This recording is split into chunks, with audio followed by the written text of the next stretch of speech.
Let's talk about anger. Because I was talking to my partner a couple of days ago, and they told me that I'm having hard time expressing some of my feelings, and I know that for a fact it's true. I'm having really hard time being vulnerable with people and sharing some of my life moments. And I didn't like overall I feel like I know this about myself, but I also wasn't fully conscious about it. So yeah, that was a little bit of revelation, but they did tell me something smart. They told me that there's one emotion that I always express. It's anger. And it's not anger towards them. No. It's anger when I have a really strong reaction, like something happens, somebody does me wrong, or I learn some unfortunate news and I strongly react to it. Let me give you an example. I was scrolling today and I saw that a girl was sexually assaulted in Paris a couple of days ago on the street by a guy. It was 5 a.m. But still, in the middle of the street, fucking downtown Paris. This happened. She's only 20 years old. She's fucking traumatized. And I suppose, they lead an investigation. And it got me so bloody mad. It got me so mad. Why? Why did it get me mad?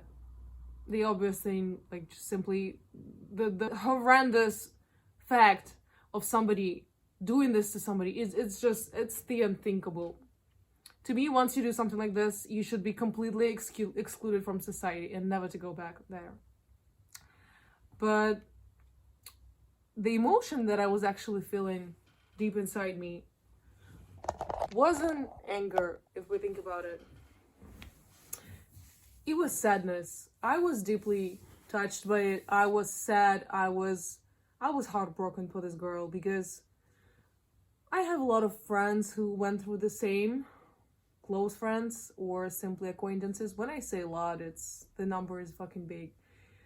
And this subject kind of feels personal because I know what my friends went through. I know how it felt for them. I know how horrible it was. And it is. The thing is, this kind of suffering never truly ends. There's not one day, even if you go into therapy, even if you take care of yourself, the day where you feel like you're fully healed and you're just fine and you being yourself never happens. So yes, I felt hurt. I felt bad for her. I was sad, but the emotion that I expressed was anger. I mean, that's fine because I did not express it like, yelling outside on the street. I was just on the phone with my partner. I was just sharing story and saying like how horrible it is. And then I connected this conversation with the one that we had a couple of days ago. I was like, yeah, damn, that's true. Like, I could have reacted differently. I could have just said that, damn, I feel so bad for this girl. But I didn't. I chose anger. And in this context, that's not a big deal. It's fine. Once again, it's a one-to-one conversation. And I also feel like for this type of events, it is important to show how angry you are because it matters on the societal level for women to express how angry they are and that they are ready to do something about it and to fight for their rights. It is very important. But I don't need to show it like on a personal level, right? There's no need for it. And yeah, that was an interesting fact to learn about myself and to reflect a little bit on that because how does it happen that anger is can be expressed so freely and hurt and sadness not? What does make anger more socially acceptable than being vulnerable? It doesn't fucking make sense, right? If we think about it, because being vulnerable is actually beautiful. You cannot always be vulnerable with everybody, but with people you love, you should be. With your family, friends, your partners, spouses. Yet, sometimes you don't. I do understand that, like, it's a learned pattern, for me at least. where you witness emotionally immature adults behave in this way for such a long time that they don't teach you how to express this vulnerability. And yeah, this is really something that I would love to work on more, because I know that I'm a deeply sensitive and a deeply caring person, and I know that people actually react really well when I express this. But why don't I do it more often? Because it just it just shows the softer side of me. Some people need to toughen up in life. I needed to soften up. It's a different path for everybody, but me, I'm tough. I'm tough on myself. I'm tough on the others. I'm just tough. I went through a lot, so I am tenacious. I'm very resistant. I'm very driven. And it's good to be like that, right? But you cannot only be this. You really need to, as you learn and you grow older, I would say, you need to learn how to express all sides, or most sides at least, of your personality, because this is what makes you be your authentic self. Nothing else. So yeah, it really got me thinking that, and it's also so hard. Like, how the fuck do you work on vulnerability? How, like, I understand that you just need to slowly introduce it into your life and express yourself a little bit more, but it's not an exercise. Like, it cannot be done just like that. You really need to find the right people in the right context and the right state of mind for yourself, where you feel like, okay, today I am okay with doing that. I actually do practice it a lot, and even more today with my partner, with my close friends, because I trust them. I'm in a safe environment and I know that I can. But damn, is it hard. As of today, I don't know how to do it really on social media, because I feel like it's still not such a personal relationship. It's not one-to-one, and you can just really go like, okay, I can see you're just a human. It's easier. It's a bigger platform, so maybe it's a fear of being misunderstood that does not allow me to fully say certain things, and it's just easier for me to react in an angrier way. I don't know. It's a kind of a riddle, but it's a good one. It's a super healthy one, and it's the one that I really need to crack at some point. And I feel like 2024 is a good year. I can feel it. I can fucking feel it in my bones. I suffered a lot for the past years. Like, it started even before COVID, just a little bit before. The whole COVID thing was absolutely horrible for me. Like, I went through so many changes. I changed 2 romantic partners in between, so that's already a lot, like, even emotionally. I also lived with each of them. Never again, if you are unprepared or if you don't have the finances for this, don't make the same mistake. I changed jobs. I traveled. COVID was also really hard on people financially.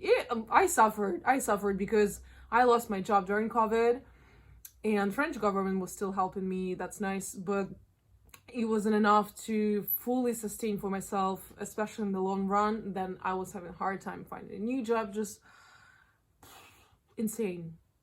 So I already felt it. I don't know if that's intuition. I don't know, maybe it's because I'm an astrology geek and I really fucking love astrology and I really do know a lot about it. But I felt like 2023 is going to be the next chapter for the next years, and hopefully, decades of my life, where I'm going to not be able to express my full potential and be myself, and just, simply have some luck in life where things feel easier. But this year, 2024, a whole different thing. I feel renewed. Like, the energy that I feel within myself, even though I didn't do something special in between. I wasn't in therapy in between. I didn't even travel in between, like, the end of 2023 up until today. Nothing changed. I didn't even read any books on self-development. I read Julia Fox's biography. The book is traumatizing because she also went through a lot, but I could just feel this switch in me, like shaking myself off and saying like, okay girl, today, starting from today, some weight's gonna be lifted off your shoulders. You're gonna be more yourself. You're gonna be feeling lighter in your own body. And I do daily. I'm so grateful for it because I didn't have it before for so many years. Everything was so hard. I had bad health problems. When I say bad, it's bad. I had PCOS, and at the same time, problems with my thyroid. I had Graves' disease. I was not treated. I was not diagnosed. I didn't fucking know what I had, and I had it for years. PCOS since I'm 14. Only got rid of this shit recently. A whole fucking different story. Cannot fit everything in this little video. Graves' disease. I don't even fucking know how I got it or when, but I suspect that I've had it, should I say, because I'm feeling better for the past 5 years. And if you don't know anything about Graves' disease, you are lucky, because let me tell you a couple of things about that. It is horrible. It is really bad. Everything that's hormonal for women, for people in general, for women especially, it just fucks you up.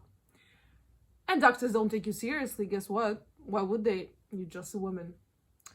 So I suffered immensely. So one of the symptoms is extreme fatigue. When I say extreme, I'm just asking you to believe me, because I was sleeping at least 10 hours every night, going to bed early, waking up around 8:30, 9, sometimes later, because I just couldn't.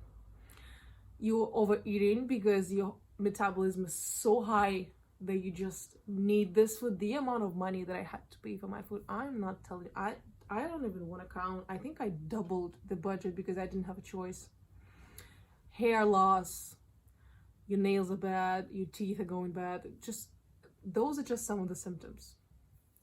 So I went through it. I suffered my part, but you know, I feel like I have this responsibility today, as I'm already feeling better and doing better, to do even better, to work even more on myself. I mean, like, you know, when you're sick, when you're unhealthy, whether physically or emotionally, or you're going through a lot, you need to slow down. You need to go easy on yourself. You need to understand that you cannot have everything at the same time. So there are periods of time where you just need to slow down, relax. Not today. Today I'm relaxed enough. I feel I have more resources in me to not just sit back, but to give a little bit more of myself to the world. And working on my vulnerability, I feel like that could be a big thing, and that could be very beneficial to me. And just simply, you know, self-development, it's just such a beneficial thing. It takes so much time to work on certain things, but from the point you sit down and you decide that you need to work on them, until the moment where you feel like you made some progress, there's a big gap, first of all. And secondly, you will find yourself thinking certain days that, wow, I feel like my whole mentality is completely different. I feel like a brand new person.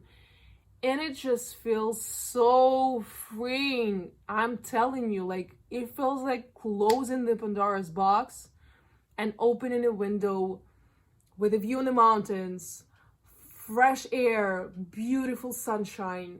Something like a part of your brain just opens up, and the more negative part locks up.